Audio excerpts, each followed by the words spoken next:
जय हिंद दोस्तों, मैं Ramesh Tiwari, army and civil service academy director Rewa.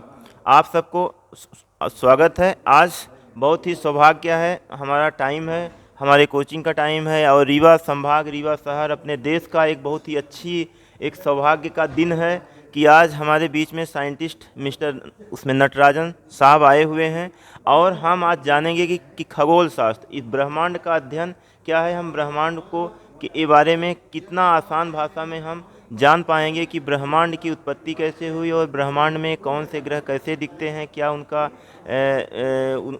उसमें से डिस्टेंस है, उसके बारे में सर बताएंगे। Natarajan sir, please sir. देखिए, ब्रह्मांड जो है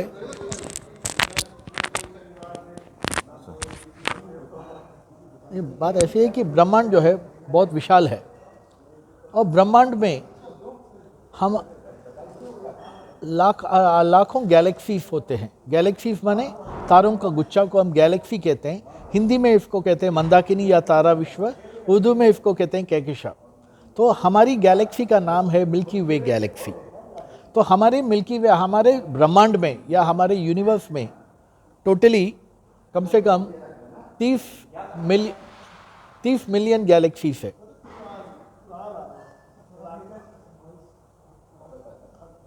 30 मिलियन गैलेक्सीज है, यानी 30 के आगे 6 शून्य लगा दीजिए, उतनी संख्या। इनमें हमारी आकाशगंगा एक है।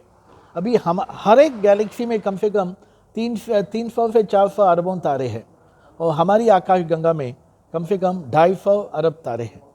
इसमें हमारा सूरज एक नन्हा सा तारा है।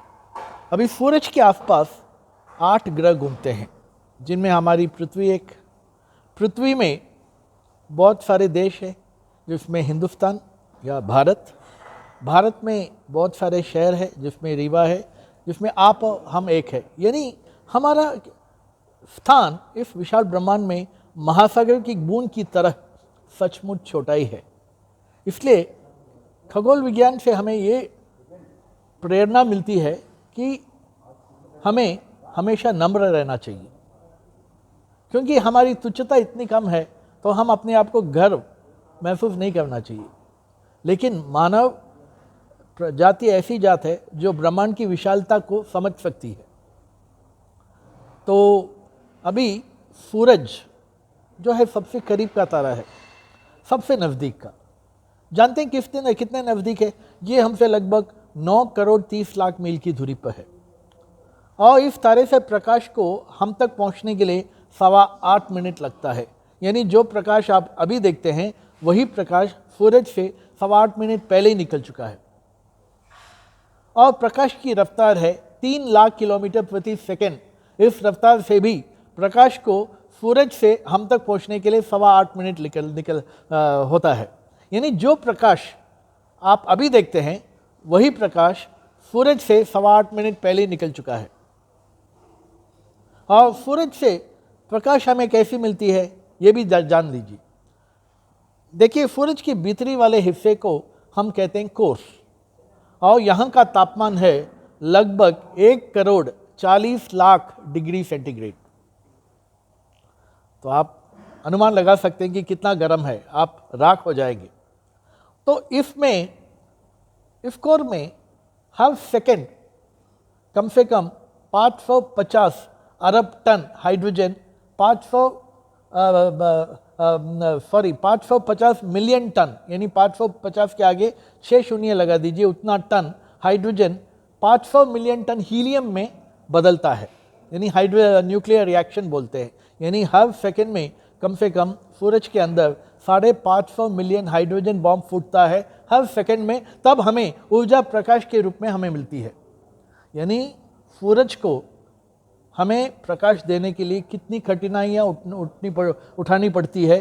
तो इसलिए हम सूरज को भगवान नहीं मानना चाहिए। बिना सूरज के हम कुछ भी नहीं हैं। लेकिन जैसे मैंने कहा कि प्रकाश को यदि सूरज की सतह से हम तक पहुंचने के लिए 8.25 मिनट लगता है। जानते हैं प्रकाश को सूरज के भीतरी वाले हिस्से से सूरज की सतह तक पहुंचने के लिए कितना समय लगेगा? आप हैरान हो जाएंगे, लगभग 1,36,000 साल। यानी जो प्रकाश आप अभी देखते हैं वही प्रकाश सूरज से 1,36,000 साल और 8.25 मिनट पहले निकल चुका है। तो फिर भी, और सूरज की चौड़ाई ही कितनी दूर है? सूरज की चौड़ाई है लगभग 13,90,000 किलोमीटर। यानी सूरज के अंदर हम एक कोने से दूसरी कोने तक आप आराम से 109 पृथ्वियां रख सकते हैं, इतना बड़ा है हमारा सूरज। फिर भी वैज्ञानिकों ने सूरज को एक मामूली सा तारा इसलिए माना है क्योंकि सूरज से भी कई गुना बड़े और चमकीले तारे होते हैं, लेकिन आकाश में जब हम देखते हैं वो टिमटिमाते नजर आते हैं क्योंकि वो अरबों किलोमीटर प्रकाश वर्ष दूरी पर है। तो ये थी सूरज के बारे में। यदि आपके मन में और कुछ सवाल है? जी सर, तो मैं चाहेंगे सूर्य जो है तो अपने जैसे कि उसमें शनि है, बृहस्पति है, बुध है, हाँ। इन ग्रहों के बारे में सर थोड़ा सा हम मतलब इंट्रोडक्शन। नहीं, कुछ बातें सब ग्रह के बारे में नहीं, कुछ ग्रहों के बारे में कुछ खास बातें आप लोगों को बताता हूँ, आप सुनिए। यदि आप उदाहरण के लिए शुक्र ग्रह है, यदि आप शुक्र पे जाएंगे तो आपको सूरज जो है पश्चिम से उगता हुआ नजर आएगा, पूरब से नहीं, क्योंकि यह ग्रह उल्टी दिशा में घूमती रहती है। हमारी पृथ्वी जो है पश्चिम से पूरब की तरह घूमती है, ये पूरब से पश्चिम की ओर घूमती है।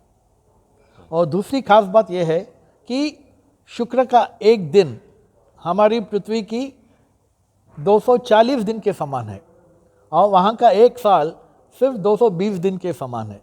यानी वहाँ का एक दिन एक साल से भी लंबा है। इसलिए यदि आप शुक्र के रहने वाले होंगे तो आप आपके शादी का सालगिरह रोज मना सकते हैं, कभी कभी दिन में 2 बार भी मना सकते हैं। तो और दूसरी खास बात यह है कि यहाँ का तापमान है 500 डिग्री सेंटीग्रेड। हाँ, इसलिए मैं हमेशा लेडीज़ को बोलता हूँ कि यदि आप इस ग्रह में जाके पिकनिक मनाने के लिए जाएंगे तो आपको प्रेशर कुकर ले जाने की कोई ज़रूरत नहीं पड़ेगी, क्योंकि खाना जो है कुछ ही सेकंडों में पक जाएगा, क्योंकि 500 डिग्री है। लेकिन आप उसको खा नहीं सकते क्योंकि साथ में आप भी पक जाएंगे। इसलिए शुक्र पे पिकनिक मनाना बहुत मुश्किल की बात है।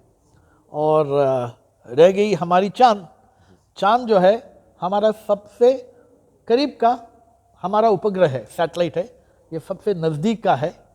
नज़दीक माने 1 या 2 किलोमीटर नहीं है, लगभग 3,84,000 किलोमीटर दूरी पर है। फिर भी चांद से प्रकाश को हम तक पहुंचने के लिए 1.5 सेकंड लगता है। और दूसरी बात यह है कि चांद के बारे में बहुत सारी मज़ेदार बातें हैं। जैसे कभी किसी स्त्री का वर्णन करता है तो वो ये कहता है कि भाई तुम चांद की तरह खूबसूरत हो। तो क्या चांद हकीकत में खूबसूरत है? यदि आप चांद को दूरबीन से देखेंगे, टेलीस्कोप से देखेंगे, चांद सचमुच खूबसूरत नहीं है, क्योंकि उसमें ज़्यादा खड्डे हैं, पहाड़ है, मिट्टी है, पत्थर है, सब है। इसलिए चांद खूबसूरत नहीं है।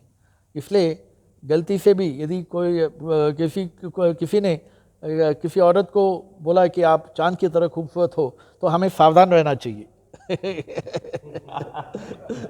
तो ये बात है। और चांद जो है हमसे हर साल 3 सेंटीमीटर दूर नजर आता है, ये बात है। और तो दूसरी बात ये खास बात मैं बोलना चाहता हूँ, जहाँ सब लोग देखते हैं कि ये जो बहुत सारे लोगों के मन में ये ग्रहों के बारे में बहुत सारी गलत फहमियाँ हैं। जैसे मंगल लाल रंग का ग्रह है ना, इसलिए मंगल किसी की जन्म कुंडली में है, राशि में है, उस लड़की की शादी नहीं होती है। अरे बोलते हैं कि ये भाई ये तो मंगल की लड़की है, यदि इससे शादी करेंगे तो हमारे परिवार में कुछ झगड़ा होगा, लफड़ा होगा, कुछ प्रॉब्लम होगा, इसलिए ये लड़की नहीं चाहिए। असली में मंगल क्या है? मंगल इसलिए लाल है क्योंकि इसमें लोहे का ऑक्साइड अधिक मात्रा में मौजूद है। यदि आप गोवा में जाएंगे और वहाँ के समुद्र में जाएंगे, वहाँ की मिट्टी जो है लाल रंग की नजर आएगी, क्योंकि वहाँ पर लोहे का ऑक्साइड अधिक मात्रा में मौजूद है। मंगल ये है। तो बृहस्पति यानी गुरु सबसे बड़ा है। ये इतना बड़ा है कि इसके अंदर हम आराम से 1,300 पृथ्वियाँ रख सकते हैं, इतना बड़ा है वो। और वहाँ की गुरुत्वाकर्षण शक्ति यहाँ से 3 गुना ज़्यादा है, 2.5 गुना ज़्यादा है। यानी यदि आप गुरु पे जाएंगे तो आपका वजन यहाँ के वजन से 2.5 गुना ज़्यादा रहेगा, है ना। तो आप चौक मत जाइए कि अरे बाबा इतना मोटा थोड़ी हो गया हूँ मैं, ऐसा मत। वहाँ की गुरुत्वाकर्षण शक्ति ज़्यादा है। यदि आप चांद पे जाएंगे तो आपका वजन 6 गुना कम होगा, तो आपको खुशी मनाने की भी ज़रूरत नहीं होगी, क्योंकि जहाँ गुरुत्वाकर्षण कम है उधर वजन भी कम है। तो ये बात है। तो और मेरे बारे में मेरा उद्देश्य ये है कि हर स्कूल्स, कॉलेजेस और अभी होटल इंडस्ट्री में भी करने का इरादा है, टूरिज़्म में। क्योंकि ये जब मैं एमपी में देखा तो मुझे 3-4 जगह देखा, लोगों के मन में बहुत सारी उत्सुकता है इस विषय के बारे में, खगोल विज्ञान के बारे में। इसलिए मैं एमपी के हर ज़िले में करने का मेरा इरादा है। और दूसरी बात यह है कि ये होटल इंडस्ट्री में, यानी एमटी मध्य प्रदेश टूरिज्म में भी इसका बहुत लाभ होगा, क्योंकि यहाँ पर गेस्ट भी होंगे, उनको एक अच्छा अट्रैक्शन भी होगा, एजुकेशन भी होगा, सब होगा। तो इससे क्या होता है कि स्कूल्स में भी लाभ हो सकता है, टूरिज्म इंडस्ट्री, होटल इंडस्ट्री, सब में लाभ हो सकता है। और ये बिल्कुल निःशुल्क है, इसको एक सेवा जैसे कर रहा हूँ मैं। और यदि आप हमें संपर्क करना चाहते हैं, आप मेरा फ़ोन नंबर नोट कर सकते हैं, वो है 9869264477। दोबारा बताता हूँ, 9869264477। तो आप, मेरा नाम नटराजन है, मैं नेहरू प्लानिटोरियम में ऑनरी लेक्चरर हूँ। आप कहीं से भी मैं बम्बई में हूँ, आप ज़रूर मुझे संपर्क कर सकते हैं और इसका लाभ उठा सकते हैं। और आपने मुझे मौका दिया उसके लिए बहुत शुक्रिया। और अभी मैं रीवा में हूँ और प्रोग्राम भी बहुत हिट हो गया है।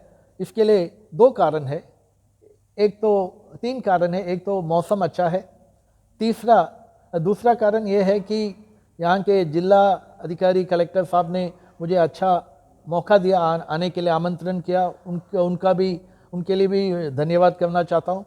तीसरा कारण, सबसे महत्वपूर्ण कारण ये है कि बम्बई से यहाँ आने समय टेलीस्कोप को वहाँ से बाय हैंड लेके आने के लिए मुझे CISF के ऑफिसर्स ने बहुत मदद किया। उनके लिए मैं बहुत आभार हूँ। खासकर मिस्टर सुदीप साहब जो है, वो सीनियर कमांडेंट है, उन्होंने मुझे बहुत मदद किया, उनको बहुत धन्यवाद, शुक्रिया देना चाहता हूँ। और thank you very much, thank you once again. आपने मुझे मौका दिया उसके लिए बहुत धन्यवाद, थैंक यू। Ji sir.